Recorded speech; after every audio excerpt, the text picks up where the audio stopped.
Kag sa numero 1 sa mga balita subong adlaw. Isa ka ginaligar drug lord kag duha pagid ka mga persona ang patay sa drug operation lagin patigayon sang PDEA sa Escalante City sa Negros Occidental.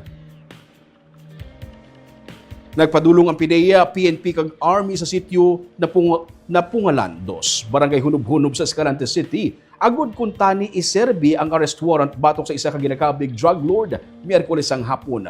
Base sa report sa PDEA, samtang ginaserbi ang warrant of arrest sa ila ni alias Joseph nga isa ka high-value individual, drug personality, kag duha pagid ka mga persona nga gikilala nga sanday alias Piolo kag alias Roy.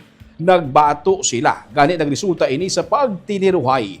Napatay ang 3 sa among nga insidente. Gipangunahan ang operation sang Philippine Drug Enforcement Agency, Philippine National Police, Regional Mobile Force Battalion, Negros Occidental Provincial Mobile Force Company kag Philippine Army. Ang pamilya sa ginaligar drug lord dismayado. Nagpangayo sa hustisya kag nagpahayag nga kung tani insakto lang ang pagproseso sa pagserbis ang warrant.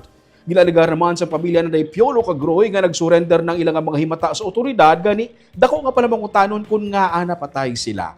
Base sa report sa PDEA, may na-recover man sila nga 13 ka mga sachets ng suspected shabu nga nagabugat sang 13 grams kag ginabulubanta nagabalor sa masobra sa 88,000 pesos. May na-recover man nga mga pusil, bala kag magazine.